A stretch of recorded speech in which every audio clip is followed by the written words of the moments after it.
કેમ છો વિદ્યાર્થી મિત્રો? શું મજામાં છો? આપણે ભણી રહ્યા છીએ પ્રકરણ નંબર 12 ધ્વનિ. એમાં હવે વાત કરવાની છે આપણે ધ્વનિ તરંગોના પ્રસરણ દરમિયાન દબાણ અને ઘનતામાં ફેરફાર થાય છે. બરાબર છે? શું ધ્વનિ તરંગોના પ્રસરણ દરમિયાન શેમાં દબાણ અને ઘનતામાં ફેરફાર થાય છે એને આપણે આકૃતિ સહિત સમજવાની છે. બરાબર છે? તો એના માટે સરસ મજાની આકૃતિ દોરેલી છે. બરાબર છે? આકૃતિને સમજીએ કઈ રીતે છે. તો કે અહીંયા સ્પીકર છે. બરાબર છે? પહેલું છે ઘનતામાં ફેરફાર દર્શાવે છે. ઉપરનું એ આકૃતિ છે. બરાબર છે? એ શું દર્શાવે છે? ઘનતાનો ફેરફાર. જ્યારે બી આકૃતિ છે એ શું દર્શાવે છે? તો કે દબાણનો ફેરફાર દર્શાવે છે. બરાબર? અત્યારે આપણે બેની વાત કરીએ તો કે જ્યારે સ્પીકરમાંથી કોઈ અવાજ નીકળવાનો શરૂઆત કરે છે તો એ કઈ રીતે પ્રસરણ પામે છે એની વાત છે. તો કે જ્યારે સ્પીકરમાંથી અવાજ નીકળતો હશે, ધ્વનિ નીકળતું હશે, ત્યારે શું થશે? તો કે સ્પીકર પાસે એકદમ ઘનતામાં વધારો થઈ જશે. તો કે ઘનતા એટલે શું? દળ છેદમાં કદ. બરાબર છે? તો કદ સમાન છે આપણે સમજી લઈએ. તો દળ છે, દળ શેના પર આધાર રાખશે? તો કણોની સંખ્યા પર રાખશે. બરાબર છે? દળ શેના પર? તો કે કણોની સંખ્યા પર. બરાબર? જો કણોની સંખ્યા વધુ હશે તો તેમનું દળ કેવું થશે? વધારે, કેમ કે કણ તો સમાન જ છે. તો કે જ્યારે સ્પીકરને આપણે વગાડીએ છીએ, બરાબર છે, તેમાંથી ધ્વનિ ઉત્પન્ન થાય છે ત્યારે શું થાય છે? હવામાંના કણો કંપિત થાય છે અને કંપિત થવાને લીધે થઈને શું થાય છે કે આસપાસના કણો આગળ પાછળ દોલન કરે છે. પોતાના મધ્યમાન સ્થાનની સાપેક્ષે આગળ પાછળ પ્રસરણની દિશામાં કંપિત થાય છે. પરિણામે થાય છે એવું કે એક જગ્યાએ બધા જ કણો કેવા નજીક આવી જતા હોય એવું લાગે છે. તે જગ્યાએ ઘનતા કેવી હોય છે? તો કે એકદમ ઉચ્ચ કક્ષાની ઘનતા હોય છે, એટલે કે ઘનતા ખૂબ જ વધારે હોય છે. ઘનતા શા માટે વધારે થાય છે? તો કે દળના છેદમાં કદ નો ગુણોત્તર વધારે થાય છે. કદ સરખું છે, દળ છે, જો કણોની સંખ્યા ત્યાં આગળ કેવી થઈ જાય છે? તો કે ખૂબ જ વધારે થઈ જાય છે. પરિણામે ત્યાં ઘનતા કેવી થાય છે? વધારે થાય છે. ત્યારબાદ ક્રમશઃ આગળ જોઈશું તો અહીંયા છૂટા કણો જોવા મળે છે. તો ત્યાં આગળ કણોની સંખ્યા કેવી થઈ ગઈ? તો કે ઓછી થઈ ગઈ. હવે અહીંયા કણોની સંખ્યા ઓછી થઈ ગઈ, કદ એટલું છે, તો આનો જે ગુણોત્તર હશે એ કેવો થશે? ઓછો થશે. પરિણામે ઘનતા કેવી થશે? ઓછી થશે. તો અહીંયા આપણને ઘનતા કેવી દેખાય છે? ઓછી દેખાય છે. ત્યારબાદ ક્રમશઃ આગળ જોઈએ તો ઘટ છે એ આપણે ઘનતા વધારે દર્શાવે છે. ત્યારબાદ ઓછી ઘનતા, વધારે ઘનતા, ઓછી, વધારે, ઓછી, એ રીતે ક્રમશઃ ચાલ્યા કરશે. વધારે ઘનતા ધરાવતું ક્ષેત્ર શું કહેવાશે? તો કે સંઘનન કહેવાશે, જેને આપણે C વડે દર્શાવીએ છીએ. જ્યારે ઓછી ઘનતા ધરાવતું ક્ષેત્ર શું કહેવાશે? તો કે વિઘનન કહેવામાં આવે છે. કે ત્યાં આગળ કણોની તેની ઘનતા કેવી હશે? કણોની ઘનતા કે ઓછી હશે, તો જેને R વડે દર્શાવે છે. એ રીતે ક્રમશઃ CR પ્રમાણે ધ્વનિનું તરંગ વહન પામે છે. તો આ વાત કરી આપણે ઘનતાના ફેરફારની. ત્યારબાદ છે દબાણનો ફેરફાર. તો દબાણના ફેરફારમાં પણ એવું છે કે શું થાય છે કે જે જગ્યાએ કણો નજીક આવી જશે, બરોબર છે, એકદમ ઘનતા વધી જશે, ત્યાં આગળ શું થશે? દબાણ પણ વધી જશે. બરોબર છે? તો પરિણામે થાય છે કે ત્યાં આગળ વધારે કણો ભેગા થાય. એટલે કે જ્યારે સ્પીકરમાંથી કોઈ ધ્વનિ નીકળવાની શરૂઆત કરે છે એટલે કણો કેવા છે? એકદમ નજીક હશે. બરોબર છે? તો એ જે ક્ષેત્ર કે શું કહેવાશે? તો કે સંઘનન કહેવાશે. ત્યારબાદ જોઈશું તો આપણને કેવા મળે? તો કે ત્યાં આગળ દબાણ કેવું હશે? તો કે હલકું દબાણ હશે. બરોબર છે? તો પરિણામે થશે શું? ત્યાં આગળ શું જોવા મળશે? વિઘનન જોવા મળશે. ત્યારબાદ ક્રમશઃ સંઘનન, વિઘનન, સંઘનન, વિઘનન, સંઘનન, વિઘનન જોવા મળશે. તો એ આકૃતિ જોઈએ આપણે દબાણનો ફેરફાર દર્શાવે છે અને બી આકૃતિ જોઈએ એ આકૃતિ જોઈએ ઘનતાનો ફેરફાર દર્શાવે છે અને બી આકૃતિ જોઈએ દબાણનો ફેરફાર દર્શાવે છે. હવે આ જે છે આપણને દબાણ અને ઘનતાનો ફેરફાર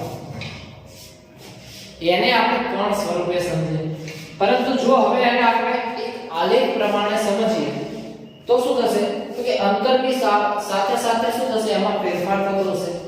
કેમ કે અહીંયા શું છે સ્પીકર થી એકદમ નજીક હશે, જેમ જેમ આપણે શું જઈએ છીએ દૂર જઈએ છીએ તો આલેખ પણ શું થશે દબાણ અને ઘનતા અંતર સાથે બદલાતી રહેશે। કેમ કે જેમ જેમ જો અહીંયા અંતર ઓછું છે તો દબાણ કેવું છે કે ઊંચું છે, અંતર થોડું વધ્યું તો દબાણ કે ઓછું થયું, વધ્યું તો અંતર વધ્યું તો પાછું દબાણ કેવું થયું વધી ગયું, તો એ પ્રમાણે એક ક્રમશઃ ફેરફાર થાય છે। તો અહીંયા સમજીએ કે અહીંયા જ્યારે દબાણ ઊંચું હતું ત્યારે આપણને કેવું મળે આલેખ સૌથી હાઈએસ્ટ ઉપરની પીક પર મળે છે બરાબર, ઊંચાઈ એની સૌથી આ જે a છે એ સૌથી ઊંચાઈ પર મળે છે। હવે આ a છે એ શું છે તો કે સરેરાશ ઘનતા કે દબાણ।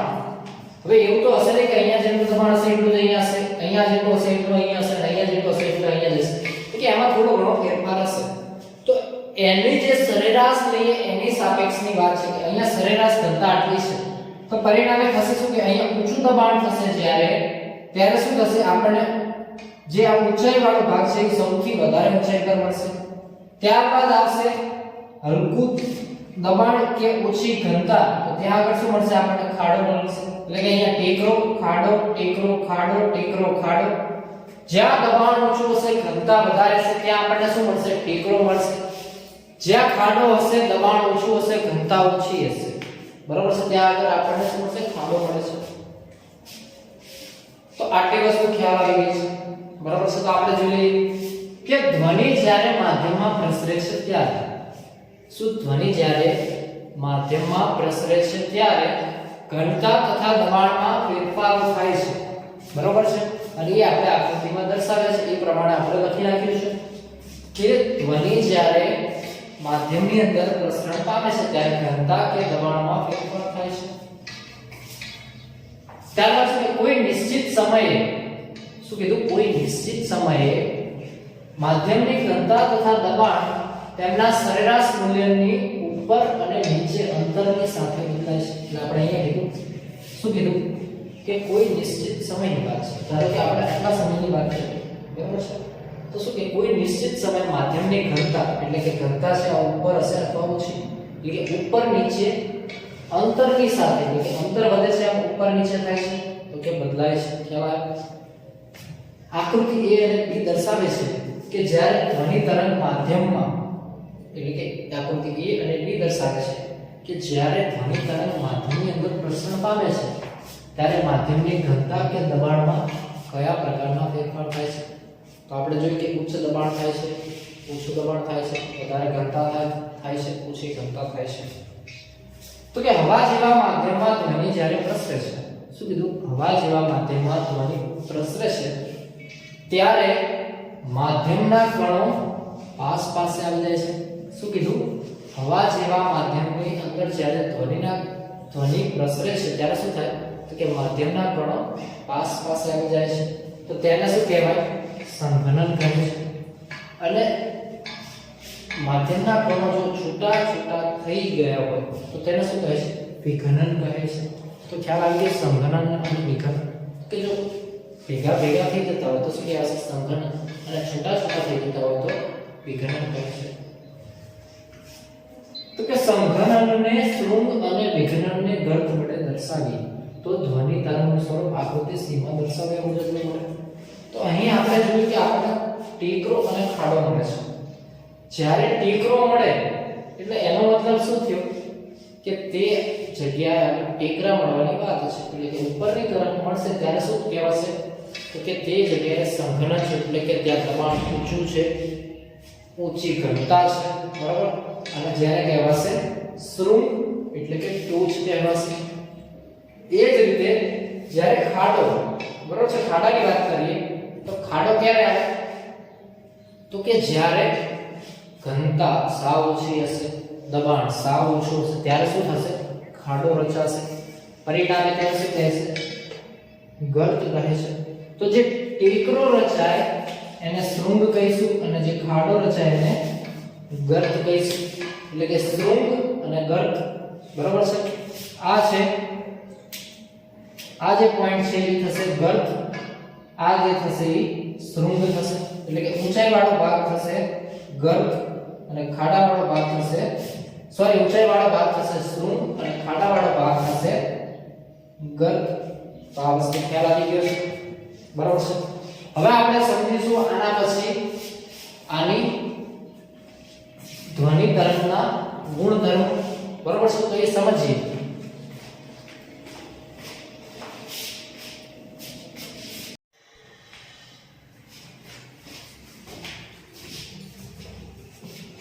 હવે આપણે ચર્ચા કરીશું ધ્વનિ તરંગોના ગુણધર્મો વિશે, બરાબર છે। કે ધ્વનિ તરંગોને જો આપણે સમજવું હોય તો એના માટે કઈ કઈ વસ્તુની જરૂરિયાત પડે, એનો ગુણધર્મ શું છે, તો મુખ્યત્વે આપણે ચર્ચા કરીશું કયા કયા ગુણધર્મો છે એના વિશે। તો પહેલા સૌપ્રથમ આપણે એક આકૃતિ સમજી લઈએ, બરાબર છે। એટલે ખ્યાલ આવે કે જ્યારે આપણે કોઈ દબાણ કે ઘનતાની સાપેક્ષે વાત કરીએ કે જ્યારે તરંગ પ્રસરણ પામે ત્યારે શું કાપે છે, અંતર કાપે છે, બરાબર। તો અંતર શેની સાપેક્ષે કાપે, તો કે સમયની સાપેક્ષે કાપે છે। ત્યારબાદ જે જગ્યાએ વધારે પડતું દબાણ હશે, વધુ દબાણ હશે, વધુ ઘનતા હશે, તે શું કહેવાશે, તો કે શૃંગ કહેવાશે, જેને ટોચ વડે દર્શાવીશું। જે જગ્યાએ ઓછી ઘનતા હશે, ઓછું દબાણ હશે, તેને આપણે ગર્ત વડે દર્શાવીશું, એટલે કે ખાડા વડે દર્શાવીશું, બરાબર છે। તો અહીંયા આપણું આ જે છે શું થશે, શૃંગ અને અહીંયા ગર્ત, બરાબર। એ આગળ સમજ્યા જશે। તો હવે સમજવાનું છે કે તરંગનો કંપ વિસ્તાર, શું સમજવાનું છે, તરંગનો કંપ વિસ્તાર। તો કે કંપ વિસ્તાર એટલે શું, તરંગ। તો જોઈએ કે કોઈ માધ્યમમાં પ્રારંભિક અવસ્થાની કોઈ એક બાજુએ રહેલા, શું કીધું, કોઈ માધ્યમમાં પ્રારંભિક અવસ્થાની કોઈ એક બાજુએ રહેલા મહત્તમ વિક્ષોભના સરેરાશ મૂલ્યને, શું કીધું, મહત્તમ વિક્ષોભના સરેરાશ મૂલ્યને તરંગનો કંપ વિસ્તાર કહે છે। તો કે કોઈ એક માધ્યમમાં પ્રારંભિક અવસ્થાની કોઈ એક બાજુએ રહેલા, બરાબર છે। એટલે કે ધારો કે આપણે અહીંથી તરંગ શરૂ થાય છે, તેની પ્રારંભિક અવસ્થા એટલે કે આટલી થશે, બરાબર છે। તેની કોઈ એક બાજુએ રહેલા મહત્તમ વિક્ષોભના સરેરાશ મૂલ્યને, તો મહત્તમ એટલે કે આ વિક્ષોભ થશે, આટલો વિક્ષોભ થશે, આટલો વિક્ષોભ થશે, તો એમાં મહત્તમ મૂલ્ય કેટલું હશે, તો કે અહીંથી આટલી ઊંચાઈ જેટલું મહત્તમ હશે, અને જે દર્શાવીશું a વડે। તો થઈ ગયું કોઈ માધ્યમમાં પ્રારંભિક અવસ્થાની કોઈ એક બાજુએ રહેલા મહત્તમ વિક્ષોભના સરેરાશ મૂલ્યને તરંગનો કંપ વિસ્તાર કહે છે। તો બીજી રીતે જોઈએ કે તરંગ પ્રસરણ દરમિયાન, શું કીધું, તરંગ પ્રસરણ દરમિયાન માધ્યમના કણોના દોલનોના વિસ્તારને, શું કીધું, તરંગ પ્રસરણ દરમિયાન માધ્યમના કણોના દોલનોના વિસ્તારને, એટલે કે દોલન કેટલું કરે, તો કે એના સરેરાશ જે મૂલ્ય હશે, બરાબર, સરેરાશ દબાણ કે સરેરાશ ઘનતા, ત્યાંથી લઈને શું કરશે, દોલનો કરશે। તો ત્યાંથી જેટલું મહત્તમ અંતર કાપશે એ અંતરને શું કહેવાશે, કંપ વિસ્તાર કહેવાશે। કંપ વિસ્તારનો SI એકમ શું છે, તો કે મીટર છે, બરાબર છે, કેમ કે આવું કરશે એટલે મીટર થઈ જશે। ત્યારબાદ છે તરંગ લંબાઈ। તો તરંગ લંબાઈ એટલે શું, તો કે બે શૃંગ અથવા બે ગર્ત વચ્ચેની લંબાઈને શું કહેશે, તરંગ લંબાઈ। આ સરળ ભાષામાં બીજી રીતે જોઈએ કે તરંગ પ્રસરણની ઘટનામાં માધ્યમના કણના એક પૂર્ણ દોલન દરમિયાન, શું કીધું, માધ્યમના કણના એક પૂર્ણ દોલન દરમિયાન તરંગે તરંગ પ્રસરણની દિશામાં કાપેલા અંતરને, તો આને સમજીએ કે ધારો કે કણ છે અહીંયા, બરાબર છે, એ કણ શું કરે છે, સમયની સાપેક્ષે એ પોતે તો પોતાની જગ્યાએ દોલન કરશે, બરાબર છે, સાથે સાથે શું કરશે, અંતરની સાથે સમયની સાથે તે અંતર કાપે છે। તો કે આ જે કણ છે એ અંતર તો કાપશે, સાથે સાથે દોલન પણ કરશે, એટલે કે અંતર કાપીને આગળ આવીને ફરીવાર એને એ જ એટલે કે શૃંગ પર આવશે। એ જ કીધું ને કે તરંગ પ્રસરણની ઘટનામાં માધ્યમના કણના એક પૂર્ણ દોલન, શું શું કીધું એક પૂર્ણ દોલન દરમિયાન એટલે પૂર્ણ દોલન ક્યારે થાય કે જે જગ્યાએ હતો એ ની જગ્યાએ ફરીવાર પાછો આવે ત્યારે તો અહીંયા શૂન્ય પર હતો ત્યારે ગર્ત પર જઈને ફરીવાર શૂન્ય પર આવશે ત્યારે એક દોલન પૂર્ણ થયું હશે તો આ દરમિયાન તરંગે તરંગ પ્રસરણની દિશામાં એટલે કે તરંગ પ્રસરણની દિશામાં કાપેલું અંતર તેને શું કહેવાય છે તરંગ લંબાઈ જે આપણે અહીંથી આ બિંદુ વચ્ચેના અંતરને શું કહેવાય છે તરંગ લંબાઈ એ જ રીતે ગર્તમાં પણ હશે કે અહીંથી અહીંયા સુધી આવવા માટે શું કરશે એ અંતર કાપશે તો એને શું કહેવાય તરંગ લંબાઈ હવે લંબાઈ છે તો તરંગ લંબાઈને લેમ્બડા વડે દર્શાવવામાં આવે છે લેમ્બડા વડે બરાબર ઊંધો વાય આ રીતે દર્શાવવામાં આવશે અને લંબાઈ છે એટલે તેનો એકમ થશે મીટર SI એકમ મીટર છે તેના પછી છે તરંગનો આવર્તકાળ બરાબર છે તો તરંગનો આવર્તકાળ કોને કહેવાય તો કે બે ક્રમિક સંઘનનો કે બે ક્રમિક વિઘનનો કોઈ નિશ્ચિત બિંદુ પાસેથી પસાર થતા લાગતા સમયને તરંગનો આવર્તકાળ કહે છે બરાબર છે તો શું કીધું કે કોઈ નિશ્ચિત બિંદુની વાત છે તેમાંથી બે ક્રમિક સંઘનનો કે વિઘનનો પસાર થાય છે એ કેટલા સમયમાં પસાર થશે તેને શું કહે છે તરંગનો આવર્તકાળ કહે છે બરાબર છે પણ કોણ કે બે ધારો કે આ બે સંઘનનો છે આ બે વિઘનનો છે બે સંઘનનોની વાત કરી કે બે આ સંઘનનો એક બિંદુમાંથી કેટલા સમયમાં પસાર થઈ જાય છે તે સમયને શું કહે છે તરંગનો આવર્તકાળ કહે છે t એને કેપિટલ T વડે દર્શાવીએ છીએ SI એકમ છે સેકન્ડ કેમ કે શું છે આવર્તકાળ એટલે તેનો SI એકમ છે સેકન્ડ ત્યારબાદ છે આવૃત્તિ જેને આપણે મ્યુ v જેવું છે પણ મ્યુ બરાબર મ્યુ અથવા f સ્મોલ f વડે દર્શાવીએ છીએ તો કે આવૃત્તિ કોને કહે છે તો કે એકમ સમયમાં થતા દોલનોની કુલ સંખ્યા શું કીધું એકમ સમયમાં થતા દોલનોની કુલ સંખ્યાને તરંગની આવૃત્તિ કહે છે બરાબર તેને મ્યુ વડે દર્શાવવામાં આવે છે તેનો SI એકમ છે હર્ટ્ઝ આ યાદ રાખીશું આપણે અને બીજું છે 1/s એટલે એને લખાશે s ઇન્વર્સ એટલે કે s ની -1 ઘાત થશે બરાબર છે ત્યારબાદ છે આવર્તકાળ અને આવૃત્તિ વચ્ચેનો સંબંધ શા માટે તો કે અહીંયા સુધી એકમ સમયમાં થતા દોલનોની કુલ સંખ્યા બરાબર છે જ્યારે આવર્તકાળ શું કહે છે કે બે ક્રમિક સંઘનનો એટલે શું કે દોલન જ થાય બરાબર કે બે ક્રમિક સંઘનનો કે બે ક્રમિક વિઘનનો કોઈ એક નિશ્ચિત બિંદુમાંથી પસાર થવા માટે લાગતા સમયને તરંગનો આવર્તકાળ કહે છે અને અહીંયા સુધી એકમ સમયમાં દોલનોની કુલ સંખ્યા તો સંખ્યા અને સમય બંનેને શું થશે સંબંધ થશે તો એટલે જ કીધું આવર્તકાળ અને આવૃત્તિ વચ્ચેનો સંબંધ તો કે આવૃત્તિ બરાબર 1/t આવર્તકાળ થશે તો કે μ = 1/t એટલે t ને મુખ્ય કરીએ તો શું કહેવાય 1/μ બરોબર છે આ સમજ પડી ગઈ ત્યારબાદ છે તરંગ ઝડપ હવે અંતર છે સમય છે તો આપણને બધાને ખ્યાલ છે અંતર અને સમય આવે એટલે ઝડપ આવી ઝડપ એટલે વેગ થઈ જશે કેમ કે એક જ દિશામાં પ્રસરણ પામે બરોબર છે એટલે કે અહીંયા તરંગની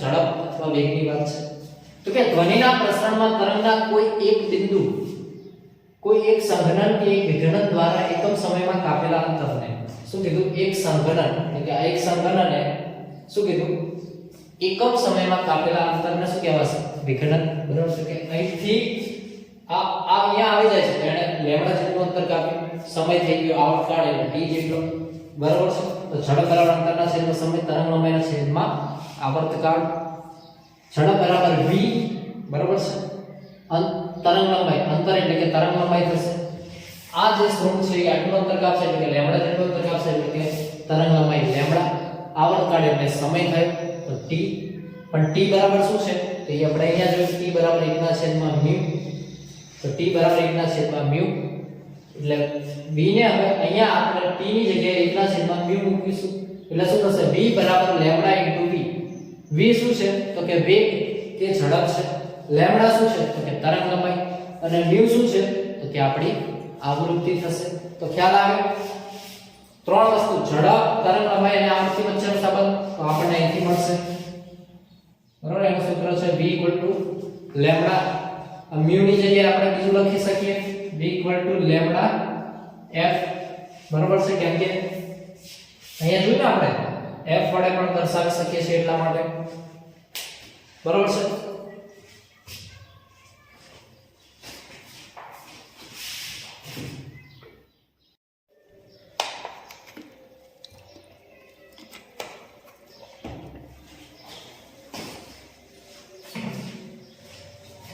તો હવે બાકીના ગુણધર્મો 3 રહ્યા છે. પિચ, ધ્વનિની પ્રબળતા અથવા મૃદુતા અને ધ્વનિની ગુણવત્તા. એ સમજવાનું પ્રયત્ન કરીએ કે પિચ, ધ્વનિનું જે ગુણધર્મ છે પિચ, એના વિશે સમજીએ. તો કે કોઈ ઉત્સર્જિત ધ્વનિની આવૃત્તિનું, શું કીધું, કોઈ ઉત્સર્જિત ધ્વનિનું આવૃત્તિનું આપણું મસ્તક કેવું અર્થઘટન કરે છે, કેવું અર્થઘટન કરે છે તેને પિચ કહે છે. જો આવૃત્તિ આપણી વધારે હશે, બરાબર છે, શું કીધું, આવૃત્તિ વધારે હશે તો પિચ કેવું આવશે, વધારે. તો ધ્વનિ કેવો સંભળાશે, તો કે તીણું સંભળાશે. જો આવૃત્તિ વધુ તો પિચ વધુ, આવૃત્તિ અને પિચ બંને વધુ તો અવાજ તીણો આવશે. જો આવૃત્તિ ઓછી તો પિચ પણ ઓછો અને ધ્વનિ થશે એ જાડો થશે. તો તીણો એટલે કે સ્ત્રીનો અવાજ હોય એ કેવો હોય, તીણો હોય. તો સ્ત્રીના અવાજનો પિચ કેવો હશે, વધારે હશે. આવૃત્તિ પણ કેવી હશે, વધારે હશે. જ્યારે પુરુષ, બરાબર, કોઈ પુરુષનો અવાજ હોય એ કેવો હોય છે, તો કે જાડો હોય છે. તો એનો પિચ કેવો, તો કે ઓછો. પિચ ઓછો એટલે કે આવૃત્તિ ઓછી હોય છે, બરાબર છે. તો વિવિધ આકાર તથા અવસ્થાઓ ધરાવતી વસ્તુઓ જુદી જુદી આવૃત્તિઓ સાથે કંપન કરે છે તથા જુદી જુદી પિચ ધરાવતું ધ્વનિ ઉત્પન્ન કરે છે. આપણે સમજીએ છીએ કે જો લોખંડને ફટકારીએ તો અલગ અવાજ નીકળે છે, લાકડાને ઠપકારીએ તો અલગ નીકળે, પ્લાસ્ટિકને ઠપકારીએ તો અલગ નીકળે. એ રીતે બધાના પિચ પણ અલગ હશે, બધાની અવાજની આવૃત્તિઓ પણ અલગ હશે. ખ્યાલ આવે છે? અને ધ્વનિના પ્રસરણમાં નીચા પિચ અને ઊંચા પિચના આલેખ, તો એનો આલેખ જોઈ લઈએ આપણે. તો કે પહેલા આપણે જોઈએ નીચા પિચનો આલેખ. તો કે અહીંયા આપણે થશે તરંગ વિક્ષોભ, અને અહીંયા આવશે સમય, બરાબર છે. તો નીચી, તો અહીંયા શું વધારે આવૃત્તિ હશે, આવૃત્તિ વધારે એટલે કે તો શું થશે, એનો આલેખ કઈક આ રીતે મળશે આપણને, બરાબર છે. જેની આવૃત્તિ કેવી હશે, અહીંથી આ વધારે હશે, બરાબર છે. તો આ થયો નીચા પિચનો આલેખ. અને મોટા પિચનો આલેખ કેવો હશે, તો કે અહીંયા તો શું હશે, તરંગ વિક્ષોભ, અને અહીંયા સમય. અહીંયા કેવો હશે, આવૃત્તિ ઓછી હશે, બરાબર છે. તો અહીંયા કેવી થઈ, આવૃત્તિ ઓછી થઈ. અહીંયા આવૃત્તિ કેવી થઈ, સોરી, અહીંયા આવૃત્તિ કેવી થઈ, તો કે ઓછી થઈ, પિચ ઓછો થયો. તો અહીંયા અવાજ કેવો આવશે, તો કે જાડો અવાજ આવશે. તો અહીંયા ઊંચો, તો પિચ અહીંયા વધારે આવશે ને, બરાબર છે. તો પણ જોઈ લો એકવાર. ઓકે છે કે આ નીચા પિચનું છે, આ શું છે, વધારે પિચ. તો વધારે પિચ એટલે શું, તો કે અહીંયા અવાજ કેવો આવશે, તીણો આવશે. જ્યારે અહીંયા કેવો આવશે, તો કે જાડો આવશે. આપણે મોબાઈલની અંદર પણ ઘણીવાર જોયું હશે તો કે આપણે ફોનની અંદર કે પહેલા ટીવી પહેલાના એ રીતનો અવાજનો આ જે આવૃત્તિ છે આપણે એને ફેરફાર કરી શકતા. જો વધારે કરી દઈએ આપણે તો શું થાય, તો કે અવાજ તીણો થઈ જતો હતો, અને જો આવૃત્તિ નીચી કરી દઈએ તો શું થતું, તો કે અવાજ જાડો થઈ જતો હતો, બરાબર છે. આ ખ્યાલ રાખજો. હવે છે ધ્વનિની પ્રબળતા અને મૃદુતા. તો કે ધ્વનિની પ્રબળતા અને ધ્વનિની મૃદુતા, તો આપણે વોલ્યુમ સાથે એને સમજી શકીએ છીએ. આપણે જો અવાજ વધારીશું તો ધ્વનિ કેવો થશે, પ્રબળ થશે. જો અવાજ ઘટાડી દઈશું તો શું થશે, ધ્વનિ ઓછો થઈ જશે. તો કે ધ્વનિની પ્રબળતા અથવા મૃદુતા ધ્વનિના કંપ વિસ્તારથી જાણી શકાય છે, બરાબર છે? તો કે જો કંપ વિસ્તાર એનો વધારે હશે, બરાબર છે? શું કીધું? કંપ વિસ્તાર વધારે હશે તો ધ્વનિ પ્રબળ અથવા મોટો થશે, અને જો એનો કંપ વિસ્તાર નાનો હશે તો ધ્વનિ મૃદુ અથવા નાનો થશે, બરાબર છે? તો કંપ વિસ્તાર એટલે શું? તો આપણે બે રીતે સમજી લઈએ. તો કે પહેલી જે આવૃત્તિ છે એ કંપ વિસ્તાર આટલો જ ધરાવે છે, બરાબર છે? એનો કંપ વિસ્તાર છે એ જેટલો, બરાબર? તો આ થયો ઓછો કંપ વિસ્તાર. હવે આપણે જોઈએ વધારે કંપ વિસ્તાર વાળું.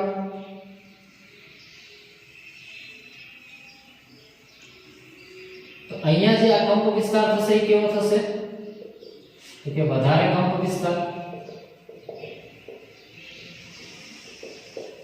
બરાબર છે? તો મતલબ શું થયો આનો? કે જો કંપ વિસ્તાર મોટો હશે તો ધ્વનિ પ્રબળ થશે, કંપ વિસ્તાર નાનો તો ધ્વનિ મૃદુ એટલે કે નાનો થશે. પ્રબળ ધ્વનિ લાંબા અંતર સુધી જઈ શકે છે, કેમ કે તેની કેવી હશે? તેની સાથે સંકળાયેલી ઊર્જા પણ વધારે હોય છે. સમાન આવૃત્તિની પ્રબળ અને મૃદુ ધ્વનિ તરંગની આકૃતિઓ જે આપણે અહીંયા જોઈ લીધી છે, બરાબર છે? અને ત્યારબાદ છે ધ્વનિની ગુણવત્તા. તો કે ધ્વનિની એક લાક્ષણિકતા છે કે જે સમાન પીચ, શું કીધું? સમાન પીચ અને સમાન તીવ્રતા ધરાવતા ધ્વનિઓને એકબીજાથી જુદા પાડવાની ક્ષમતા ધરાવે છે, બરાબર? જો સમાન પીચ ધરાવતું હશે અને સમાન તીવ્રતા ધરાવતું હશે તો એ એકબીજાને જુદું પાડી શકે છે. એક જ આવૃત્તિ ધરાવતા ધ્વનિને શું કહે છે? ટોન કહે છે. જો એક સરખી જ આવૃત્તિ હશે તો એને શું કહે છે? ટોન કહે છે. અને અનેક આવૃત્તિના મિશ્રણથી જો ધ્વનિ ઉત્પન્ન થતો હશે તો તેને કહે છે સ્વર કહે છે. તો કે સ્વરની અંદર અનેક આવૃત્તિઓનું મિશ્રણ હોય છે. સ્વર એ કર્ણપ્રિય હોય છે, જ્યારે ઘોંઘાટ કર્ણપ્રિય હોતો નથી, એ આપણે જાણીએ છીએ. ખ્યાલ આવી ગયો? તો આ જે હતું એ ધ્વનિ તરંગોના ગુણધર્મો હતા, જે સાથે 8 એ 8 આપણે ગુણધર્મો જોયા, બરાબર છે? ખાસ તમે આ જોઈ લેજો ગુણધર્મો, બરાબર છે? મળીએ આગળના વિડિયોમાં. આવે